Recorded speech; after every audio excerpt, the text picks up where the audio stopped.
राष्ट्रहित टाइम्स, राष्ट्रहितासाठी समर्पित news channel. हवालाचे पैसे विमानातून दुबईला पाठवल्याप्रकरणी सीमाशुल्क विभागाने दोघांना अटक केली आहे। 3 महिलांकडे पार्सलच्या माध्यमातून हे पैसे देण्यात आले होते। दुबई विमानतळ प्रशासनाच्या सतर्कतेमुळे त्यांचा हा डाव फसला आणि ते कस्टम विभागाच्या जाळ्यात अडकले।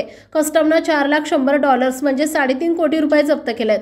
या प्रकरणी खुशबू अग्रवाल आणि मोहम्मद आमिर यांना अटक करण्यात आली आहे। $4,100 म्हणजे 3.5 कोटी रुपये 3 महिलांच्या माध्यमातून दुबईला पाठवले गेले। या पैशांबाबत त्या महिला अनभिज्ञ होत्या।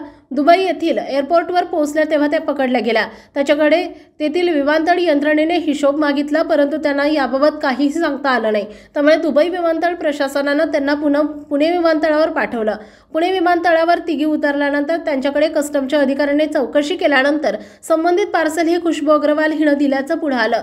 तसेच खुशबू आमची विमानतळाच्या बाहेर वाट बघत असल्याचं देखील त्या महिलांनी सांगितलं। त्यानंतर कस्टम विभागाने खुशबू अग्रवालला बेड्या ठोकल्यात। तिच्याकडे केलेल्या चौकशीत मोहम्मद आमिर याचं नाव समोर आलं। तिने 7 स्काय टूरच्या कर्मचारी आमिर याच्याकडून हे अमेरिकी डॉलर एक्सचेंज केल्याचा प्रकार समोर आलाय। त्यानंतर मोहम्मद आमिर याच्या मुंबईतील घरी छापा टाकून तब्बल 17 देशांची चलने जप्त करण्यात आली आहेत।